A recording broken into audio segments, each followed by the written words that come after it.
In the early 90s, the country known as Yugoslavia was fragmenting into a group of smaller countries based primarily on ethnic and religious lines. The period was marked by a series of wars and ethnic cleansings, which NATO tried to stop by various interventions and missions. The NATO efforts were largely ineffective, which led to some countries running independent operations with specific goals and missions designed to reduce the violence or neutralize specific factional leaders, with the hope it would increase the stability of the region.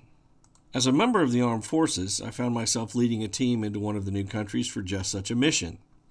We were issued sterile equipment that couldn't be traced back to our country, mostly Israeli, Belgian, and French in origin, which would make it impossible to determine which country sent us into the region. We'd parachuted outside the city in darkness during a moonless night to reduce any chance of our detection. Once we landed, we took several days getting to a spot in the city where we could link up with our contact and proceed to our objective. We arrived at the rendezvous point only to find the dead body of our contact. We formed a hasty perimeter expecting an ambush, but upon inspection of the body, it appeared it had been robbed after he was murdered. There was no sign of enemy presence, so it became apparent our contact had just suffered bad luck, which meant the mission was scrubbed. We quickly began an exfiltration out of the immediate area, and after 2 kilometers, we contacted our control and reported the situation. We were told to clear the area and given an extraction site on the outskirts of the city. There was to be an airstrike early in the morning, and the confusion would allow us to evacuate fairly safely. We began to move through the city as safely as possible. We had all memorized an extraction route, so progress was fairly rapid. There was an abundance of bombed-out buildings and debris we could use for cover.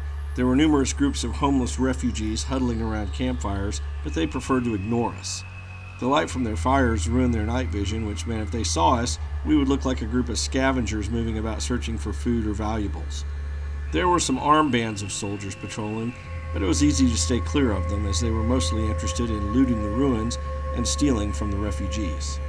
We were nearing the suburbs when we heard a series of screams coming from a partially collapsed building about a quarter click ahead. It sounded like some men and women. They were probably being brutalized and murdered by what passed for the local military here, and I gave orders to move to the left to avoid the scene. Saving refugees was not our mission, and in the grand scheme of things would make no difference in this country as it imploded. Yes, it bothered me, but it was not my job to be a hero, and getting into a firefight here would only lead us to possibly being discovered and possibly receiving casualties. That was when I heard a child scream. A little girl came running out of the building, screaming in terror. I heard Perkins mutter, "Shit, it's a kid, Major. We gotta do something." Perkins was a good man and he loved kids. He'd adopted all the men in the unit's children as an uncle. He spent a lot of time volunteering for any charity that helped kids. I knew seeing the little girl in danger was going to be almost impossible for him to walk away from. "That's a negative, Perkins. We are not here to save refugees. We have our orders. Stay in formation and move." The little kid stumbled and fell screaming and crying when I saw a person, a man, come out and drag the kid back into the building. The guy was fast, too fast I thought, and he didn't quite move right. He was really tall and thin. My senses perked up and I felt fear. Something was wrong. I wasn't sure what was wrong, but I was certain I felt danger. I heard Perkins in my radio, "Sir, we gotta do something. She looks like my niece. We can't just let her die, man." Shit, I thought. My mind raced. What could we do? I was cursing, "Sergeant Thompson, get up here." I stared at the building and I heard more screams. I heard Perkins moan through the radio headset. Thompson arrived. "Sir, we gotta move around this. It isn't our fight. I know it's a shitty thing to do, but we cannot be discovered here." Master Sergeant Thompson was the ranking NCO of our team. He was a professional soldier to his very core. He was technically second in command, but he had more experience than I, and I relied on him to give me advice in the field.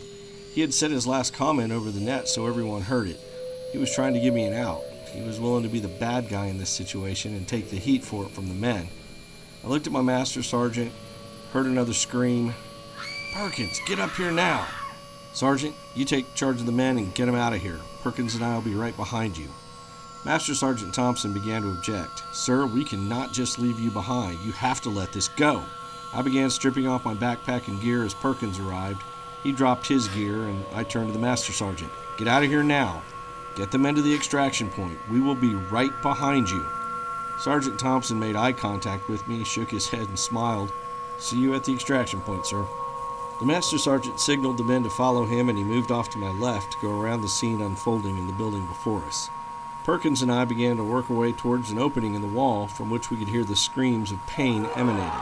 Perkins pulled out a fiber optic camera and attached it to a small handheld view screen and used it to get a picture of the situation inside the building.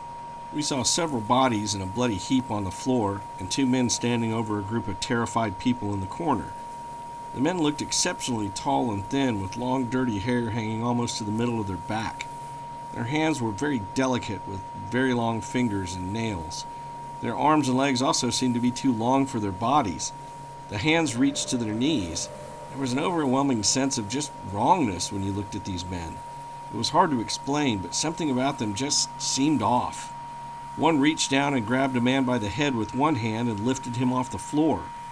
The man let out a scream of pure terror as he was lifted to face the tall man. I remember at the time being astonished that the thin man had so much strength. I nodded to Perkins, "Be ready to cover me and take the other guy. I'm going in." I stepped around the corner towards a destroyed door, stepped in with my weapon raised, and I said, "Zastawiczcie, stawite, w ruke jest nad glave." Stop and put your hands over your head. The two men slowly turned, and I saw their face for the first time. The sight stopped me in my tracks. I looked to my right, and I saw Perkins at the opening with his rifle on the men, but his face registered horror and confusion. His mouth was working, but nothing was coming out. The faces of the men belonged in nightmares, not on living, breathing people. Their eyes were white, with tiny pupils. Their hair hung in long, greasy strands around their face. The worst part was their mouths. The mouths were too large, and they were filled with these sharp, pointed teeth. As they turned to glare at us, they released a screech that not only was heard but could be felt physically. Finally, Perkins found his voice. "What the F?" he uttered. The men snapped their head towards Perkins, acknowledging him for the first time. The one holding the man by the head reached down with his other hand to grasp the body and twisted the head until an audible snap could be heard. This set off a fresh round of screams from the cornered people. The man dropped the body and began to slowly stride towards me. His face took on a strange look, almost a smile. He started moving towards me faster. I thought, heck with this, flipped my weapon to full automatic. I pulled the trigger and hit him center mass, throwing him off his feet. Before I could react, his partner had moved towards me and hit me in my torso in an upward slash like he was trying to disembowel me. My Kevlar took the brunt of the attack, but I was thrown back at least 7 meters. I landed on the street outside of the building and had the breath knocked out of me. I heard more gunfire, probably Perkins, and struggled to get up. I still had my weapon, so I slapped in a new magazine and pulled back the charging lever. Before I could fire, I was being picked up by the throat, and the man was staring in my face, his breath a rotten stench. Then his mouth elongated, and he started to move his mouth towards my throat. He was too close to fire into his torso, but I pulled the trigger to try and cut his legs off. He fell and dropped me. Gasping for breath, I rolled away and tried to grab another clip. This was when Perkins ran up and emptied a clip into the man on the ground. Perkins and I made eye contact for a brief moment when something hit him from behind, propelling him forward off his feet almost 10 meters. He landed in a heap and didn't move. The first man was staring at me, his shirt hanging in bloody tatters, as I had evidently shredded it when I opened up with my rifle. I could see pale skin underneath with no obvious wounds. That was impossible. I knew I'd hit him with a full 30-round clip. He stalked towards me glaring, and I saw his pupils were dilated, almost covering the entire eye, but they turned red. There were small rivulets of blood running from the corners of his eyes. His friend began to stir and sat up, blinking, his eyes covered over by huge pupils. I began to wonder if I'd been knocked out and was dreaming or hallucinating from a severe concussion. No human could shrug off multiple clips fired at near point-blank range. I looked behind the creatures and saw the people running for their lives. I brought my weapon up again and the thing stopped. It began to back away. The other one was up and moving away slowly as well. I moved towards Perkins, who was moaning and getting up slowly. "Perkins, get up! We gotta get out of here now!" We started to back away slowly with our weapons held on the things that were glaring. Then one smiled and looked to his left. I followed his eyes and saw a third one moving impossibly fast towards me.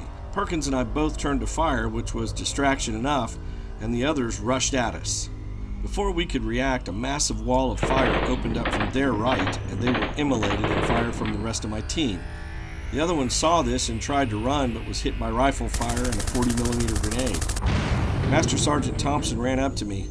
"What the heck are those things, sir?" I shook my head and moved towards the crumpled bodies of the two creatures that we had first encountered. They were a bloody mess, but I kicked one over to look at its face. I leaned down, then I saw it move, and it opened its eyes and looked up at me. How could this thing still be alive? This was impossible. There was no way any human could have survived that much gunfire. I looked at Master Sergeant Thompson. "I have no idea what that thing is, but we are getting out of here now." I reached the team and directed that at least 2 40mm grenades be shot at each creature on the ground. We turned and moved rapidly to our extraction point. We got on our SH-60, which took off and exited the area, flying nap of the earth. When we got back, we went in for our debriefing. I told him what I had seen in our encounter with whatever those things were. Our debriefing team wanted to know why we'd gone off task. I told them I had made the decision for myself because of the little girl.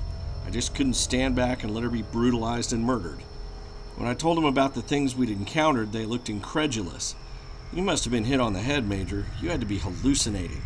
We were quickly put on a plane out of the area, and we were constantly escorted by security police who would not let us talk to each other. We arrived at Andrews Air Force Base and were taken to the Pentagon. We were escorted into a hallway and office complex I had never seen. I found out later that we were all put in individual interrogation rooms.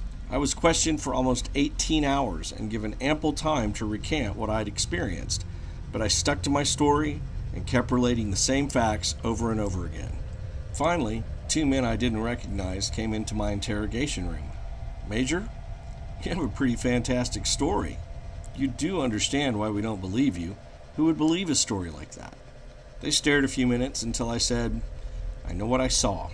They traded looks, and then one leaned over and quietly said, "Imagine, how would people react if these supposed creatures you claim to encounter really existed?" He took a deep breath. "If I told you there were things from your worst nightmares that really existed and you believed it, how would you react? It would lead to panic. We cannot have a military officer going around spreading this kind of story to anyone. If you stick to this story, it'll ruin your career. It could mean you would have to be put into an insane asylum, pumped full of drugs, never to see the light of day again." His partner added, "Is that really what you want to happen?"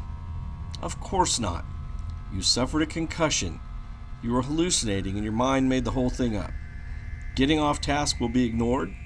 You and your team will receive commendations, and you will never mention this again. Am I clear?" I looked down at my shoes, then I looked up into his eyes. "Crystal, sir. I don't know what I was thinking. You're right. I took a heck of a hit to the head. That seemed to make them happy." "Good. Why don't you get a shower and some chow in you?" They smiled, nodded, and started to leave. As they were stepping through the door, I said, "If those things really existed, someone needed to know about it."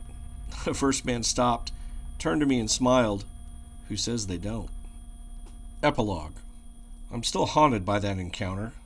I've read everything I can find about Balkans folklore, legends, and evil creatures. I'm still unsure what I encountered, but I have some suspicions based on old legends. I still dream about them sometimes. More accurately, I still have nightmares about them. In those nightmares, I hear them talking in some language I can't understand, but it's apparent they seem to be searching for me. Then it's as if they see me watching them and they rush towards me, intent upon killing me. That's when I usually wake up screaming, sweat-soaked, and scared crapless. I went to see a chaplain about the nightmares and what I had seen. He gave me a silver St. Benedict's medallion and blessed it. Since then, the nightmares are rare, and I have not taken it off since. Our team was split up while we were on leave after that mission, and I seldom see those guys. It's almost like they're purposely keeping us apart with our assignments and deployments. This means we never talked about this or mentioned it again. This situation has led to some odd encounters, almost like I'm being watched or observed. Part of me wants to know what I saw. Part of me wants to forget ever seeing these things. Since that encounter, I've become fascinated with weird paranormal type stuff, and I've spent a lot of free time trying to track down strange things and an explanation to what I saw. But that's a different set of stories.